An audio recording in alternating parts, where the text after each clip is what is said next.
And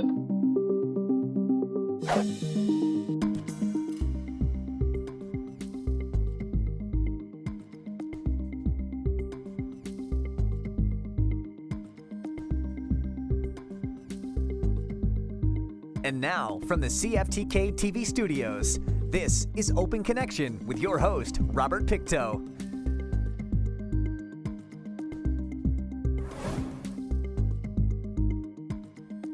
Welcome to Open Connection. I'm your host, Robert Pictou. Our show today comes to you from traditional and unceded territory of the Tahltan people. Since time immemorial, the Tahltan Nation's identity and essence of who they are is as a distinct society has been connected to the land. On today's Open Connection, we're bringing you highlights of their vision and a commitment to establish a world-class wildlife stewardship regime in Tahltan territory. We are Tahltan because of the caribou, because of the moose, the mountain goat, the salmon, all of these things. People can stay out of the Golden Triangle, no more mining, no more any of this. Because at the end of the day, all the gold in the world doesn't mean anything if we haven't protected Tahltan rights.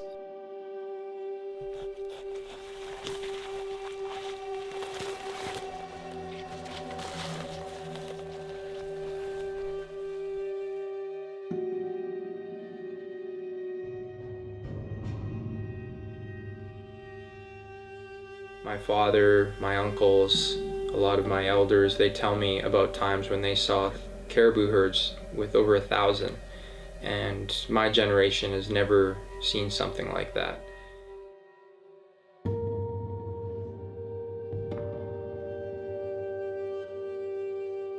Everybody I've spoken to has said, we have never seen more predators, and we have never seen so few ungulates. We need to do something about this. There's a lot of predators. I've seen it, and I've seen wolves in packs that stay right around near the caribou. They're waiting for those caribou, those injured caribou. We have to take control, because if we don't, there's going to be nothing left for nobody. They are going down, and it's got a lot to do with predators, and it's got a lot to do with the winters, right? The last time I was out there, the snow was 5 or 6 feet deep, and the caribou, they come down into the trees, especially around Highland Ranch and those places, and that moss, and the wolves were just picking them off and I think Rudy and them went down this Chesley River, and they found at least half a dozen moose kills. Same thing. When it comes to calving and stuff like that, those animals like the grizzlies and blacks and wolves, they know where the calves are. Because they teach their little ones, right? And then they grow up, guess where they go at that certain time of the year? They go get the caribou calves and moose calves. It's what they do.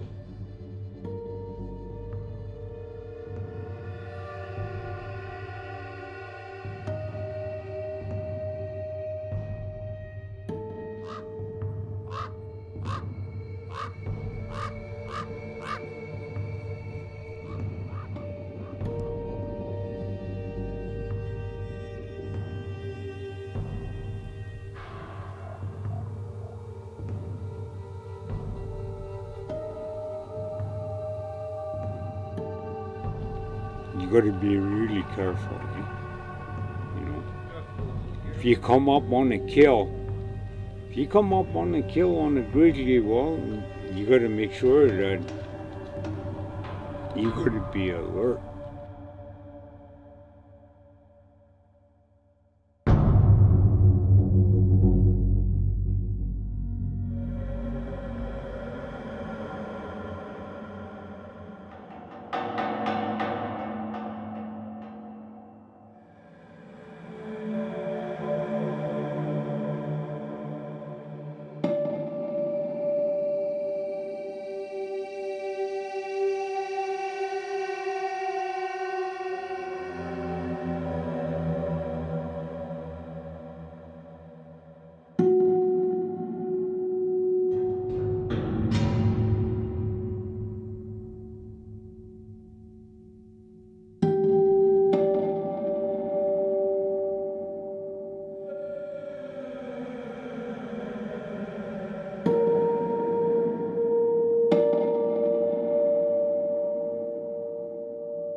Open Connection will be right back after these messages.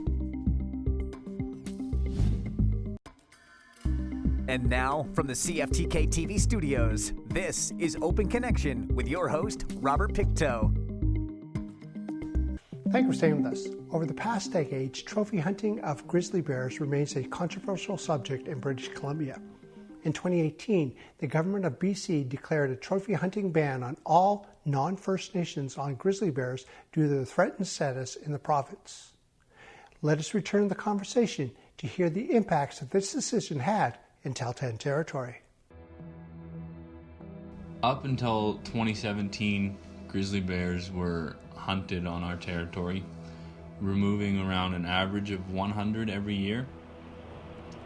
And then the grizzly bear hunt was removed, and we don't really know what that's going to mean for our ungulate population.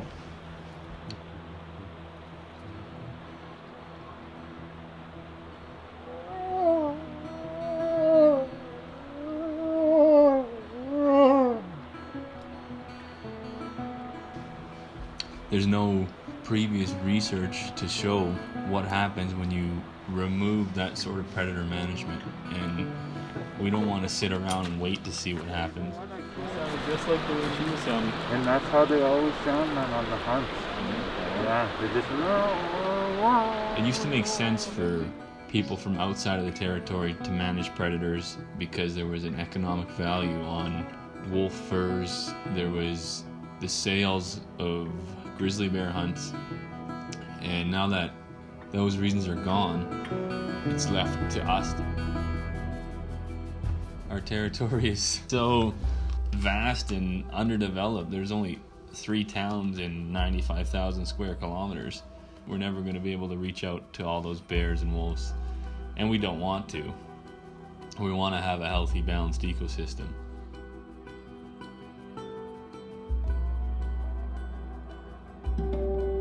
What's the big deal? Tahltans still have the ability to harvest grizzly bears. This is our understanding, yada yada. And that's true, but this is where things get frustrating when you're working with government. They say to us, we're gonna continually allow people to come in and hunt ungulates, but we're gonna protect the apex predators, and you as Tahltan, you're the only ones allowed to do the difficult work of stalking grizzlies and managing grizzly populations and dealing with those kills in an ethical way, but you're not allowing us to manage the other pieces. I'm trying to think about creative ways to make sure that we all have more wildlife. Have some moose too. Does it look done? Oh yeah. Oh, it's done.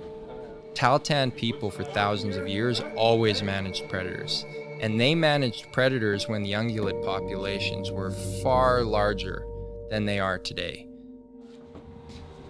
I got bum guts in there too. I was just telling Dad when Dad saw that bear, he says, Well, you remember when I better go with you. well, I was there with you when we shot it. They recognized that sometimes there could be catastrophic seasons and that they wouldn't get any ungulates. And I've heard stories from elders where they had a really tough year and they survived off of porcupine.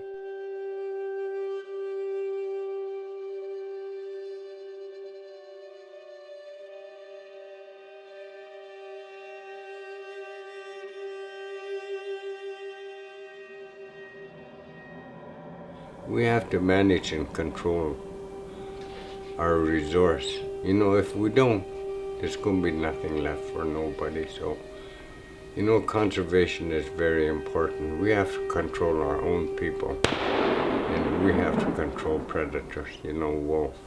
And hunters. You know, hunters come up here. It's a free range up here. They can shoot any animal they want, you know, as long as they buy a tag and it's open season, you know. But like we've been saying for years, we've got to manage and control our resource. If we don't, there's going to be nothing left for nobody. So.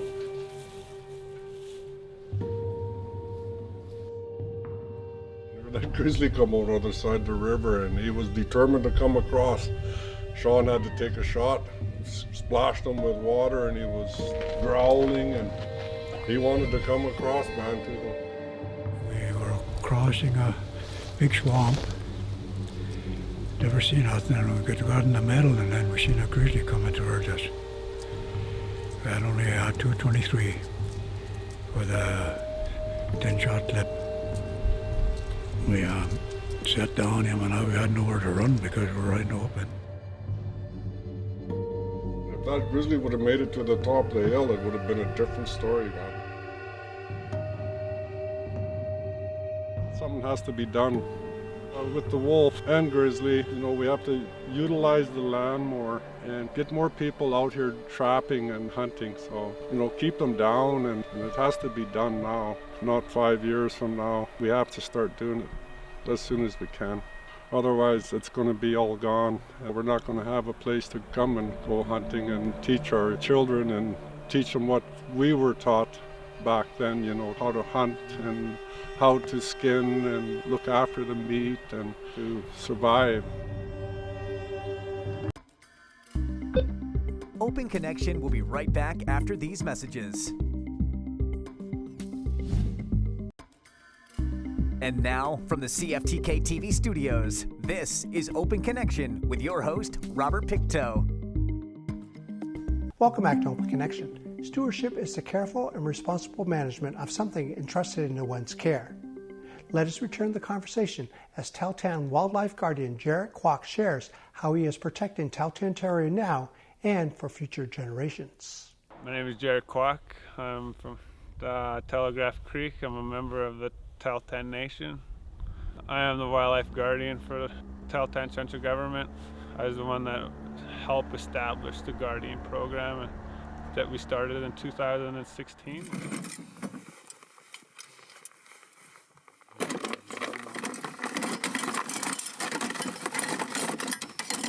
Our Tahltan local knowledge is important information to gather and start using in decision making up here. It's going to really help us get what we want and really transfer a lot of this traditional knowledge also, and so we could really prove that local knowledge. Our Tahltan local knowledge is important.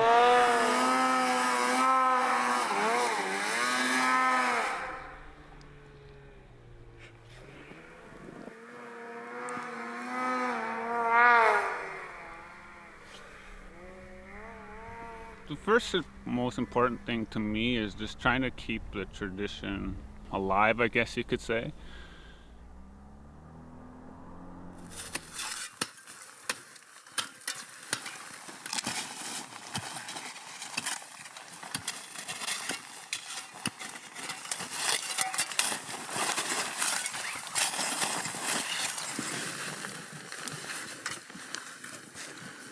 Like there's nothing wrong with it. It's not too often the kids with this generation up and coming don't have the opportunity to go out and hunt with somebody that was taught by their grandparents or even tried to practice those the traditional practices that were taught by the elders.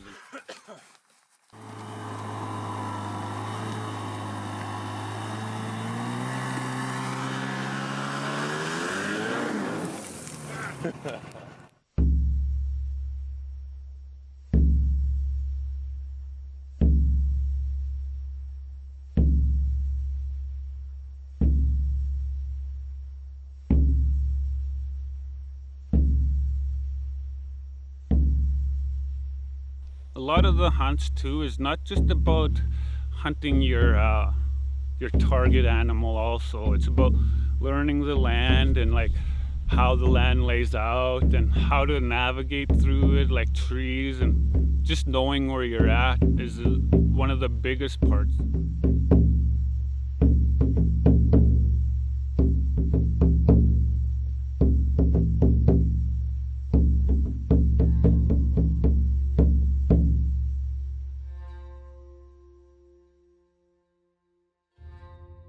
Being able to like show all the younger ones what type of berries to eat. Like there's moss berries, glowbush blueberries, soapberries. They're a little bitter, but they tried it anyways, and they didn't mind it too bad. They said they could eat it, but it's not their choice of berries around here, I guess. Oh yeah, there was strawberries, and just teaching them all of these other berries and being able to like go out on the hikes and just being out here, like you could just tell why our ancestors used to live out here, because every place you just stop to take a break, you could sit down and eat berries off the ground.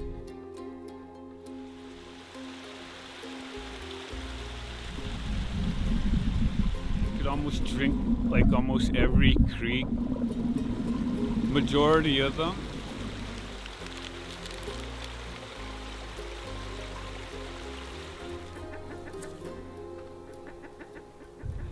And small game animals also.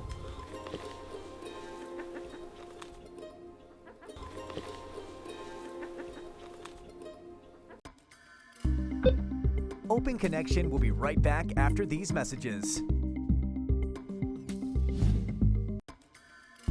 And now, from the CFTK-TV studios, this is Open Connection with your host, Robert Pictou. The Skeena River originates at the southern end of the Spatsizi Plateau, the birthplace of one of 3 rivers from the sacred headwaters. Salmon travel the Skeena's 570-kilometer journey annually to complete its life cycle. In this final segment of Open Connection, we hear how fishing for salmon has become dangerous.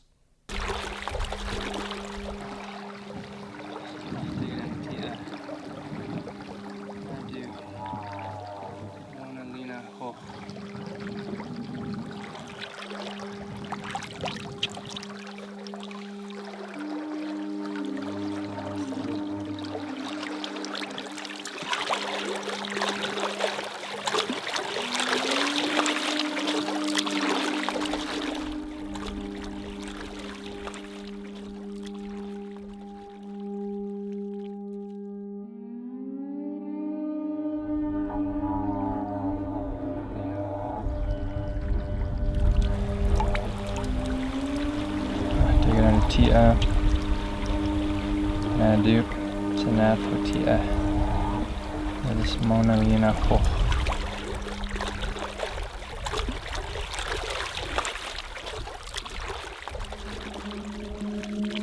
She was quite young when her mother died, and she lived with her 2 grandmas. They were really old, and she said they fished along the rivers and went all over, and they never ever carried a gun.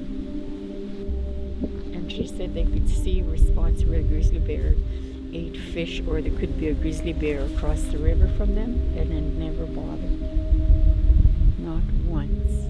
And this is grizzly country, especially in the fall.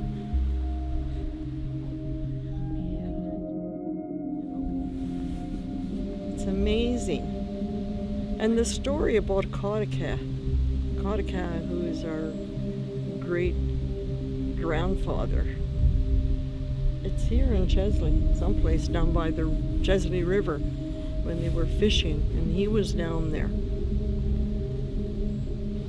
I guess a bear came along and went after him. I don't know who else was with him. And he didn't have any weapons, he didn't have anything. All he could think to do was to grab a bunch of sand in his hand. And when that bear opened his mouth, he threw that sand in his mouth. And I guess he choked. And he killed the bear with sand. You know.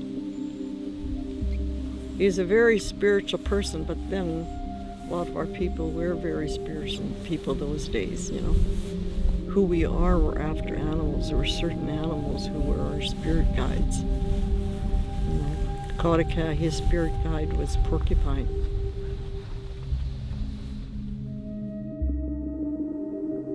Grizzly bears, it could be a touchy subject. The grizzly bears and humans are more alike than almost any other animal. They eat all the same berries, they eat all the same fish, they eat all the same meat.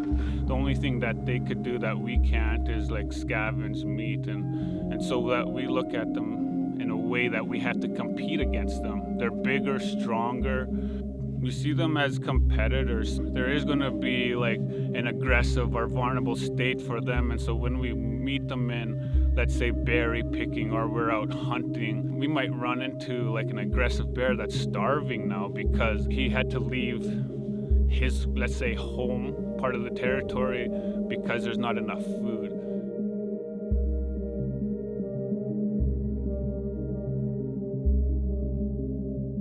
Having people out on the land, it could be more scary, more dangerous for local members.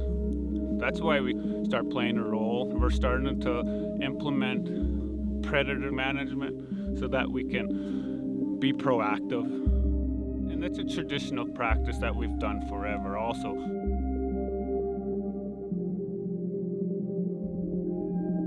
Our Tahltan ancestors governed over our territory and made sure we had abundant and sustainable wildlife populations for thousands of years.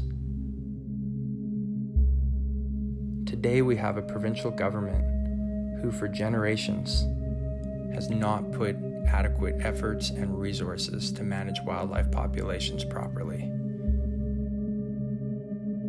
The Tahltan people won't tolerate this any longer. We need to work together to create a healthy balance and ensure our wildlife is sustainable for future generations. We all want this, but we need to do better, and we need to do it now. For the Tahltan people, the relationship we have with our territory and the wildlife is sacred.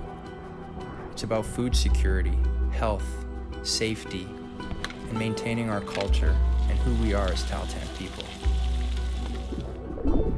We have no choice, and we will begin taking these matters into our own hands and doing everything necessary to create the changes that we need on the landscape.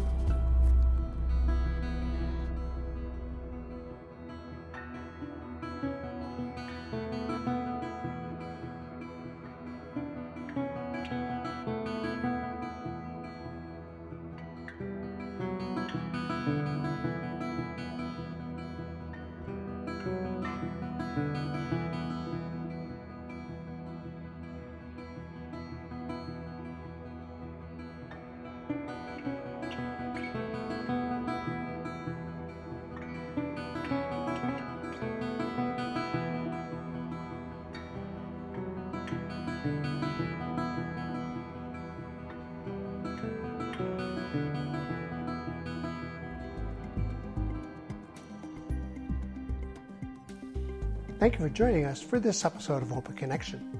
The greatest distance in the existence of man is not from here to there, but the connection from his mind and heart. If we can conquer that distance, we can soar like an eagle and realize our immensity within. I'm Robert Pictou.